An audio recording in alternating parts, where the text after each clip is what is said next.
Well, good morning, everybody. My name is Ted Carter. I'm really excited to be here in Columbus, Ohio, to start really the first day of classes. I've been on board since 1 January as the 17th president of the Ohio State University. My wife, Linda, and I arrived just before Christmas. One of the best moves we've had in the over 23 moves we've done in our 41 years of marriage. So that was good. We had good weather. And we have been welcomed warmly by the community, by the university, and we're just really excited to be here. There's a lot to do. There is a lot to do. And I will tell you, my priorities here going into the first couple days are to be humble, to listen, to learn, and to earn the trust of not only our students, our faculty, our staff, our researchers, our athletics, but the community. And I'm excited to get going. So with that, I'm happy to take some questions from some of you. You mentioned the word overwhelming. I'm just curious, because there is so much to do, and because you have different things that you got to tackle, like how do you plan to get into all of this because there's so much to do, and does it feel overwhelming? You know, I've been in charge of large, complex organizations for probably the second half of my 40-year career in being in the military and higher ed. This is the largest organization I've ever come into. And you have to just take it one day at a time, take a deep breath. It's really all about the people at the end of the day. I've had a chance to meet hundreds of people just in my first week last week. The amount of information is impressive. But you know, if you're going to eat an elephant, it's one bite at a time, right? So I have great trust in the people that are here, and they're informing me, and I'm learning. And as I like to think about complex organizations, it's circles of influence. And here there are many, and you've got to understand them, and they're not all the same size. So the student body, which is so important, they are a huge circle of influence. Our faculty, our staff, the athletic program, the parents, the community, the General Assembly. It just keeps going. So I will be engaging with all of them over the next 60, 90, 100 days. What kind of opportunities and challenges does starting at this point in the year present, and what are some tangible goals that you do hope to accomplish before the end of the year? Well, getting established, turning a vision for taking what is already a fantastic, great university to the next level, and breaking it down into basics. You know, first and foremost, we want to be centered on student success. We want to make sure that we're also supporting our faculty and our staff, not only attracting the best, and we have some of the best in the country here, but retaining them, doing meaningful research, clinical care, making sure our medical schools are at the top of their game, making sure our athletic programs, 36 Division I sports, one of the largest programs in the country, with the need to hire a new athletic director, also very important, and engaging with the community and our partners. So all of those things have to be tended to. I will be working on drafting a strategy centered around those pillars. Have you met with the Board of Trustees since you were offered the job? Have you met with the Wexners?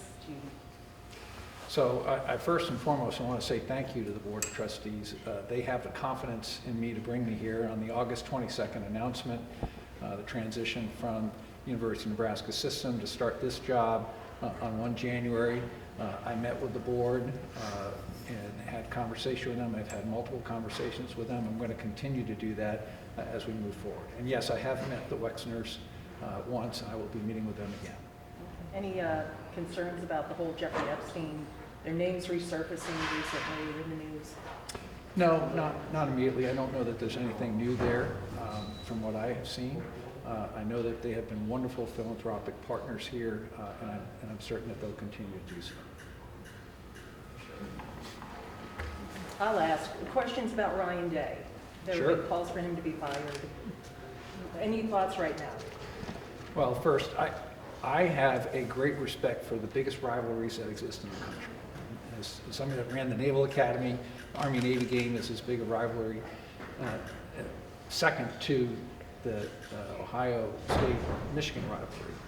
And I think Ryan Day would also say that our goals are to win the Big Ten and win a national championship every year. We didn't meet that. But Ryan Day runs a fantastic program. He's our coach. I'm proud that he's our coach, and he will continue to be our coach. You talked about the search for an athletic director. When does that begin, and what does that process It's look like for you? well underway. Acting President Peter Moeller did a great job of putting a search advisory team together. We are going to be getting into more details, and you'll be hearing more about it soon. Should Jim Harbaugh be fired? I have no comment on that. One thing that's surfaced in the last couple of years, student safety on campus. It's one thing that's been brought to light here quite recently. What are some of the ways that we can address student safety here on campus? Safety and security of our campus is one of my top priorities. There's been a lot of great work done already. We're going to continue to look and make sure that we are using every resource possible to make sure that we're not only safe on campus, but to the perimeter of our campus. So that's really important.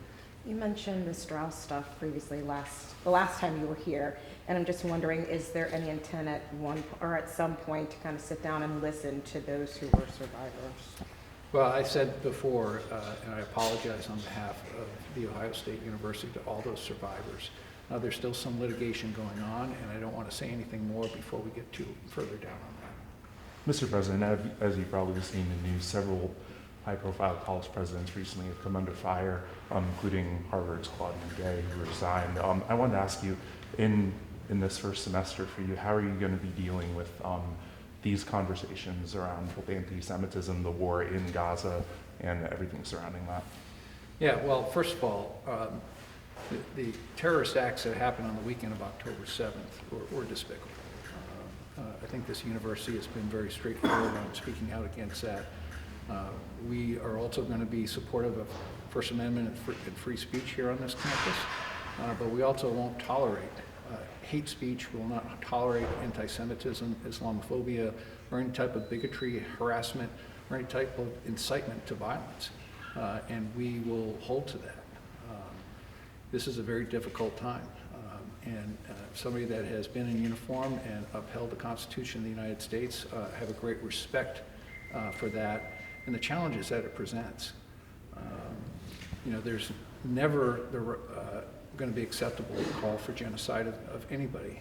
Our job in this country is to speak out and take care of the people that can't take care of themselves.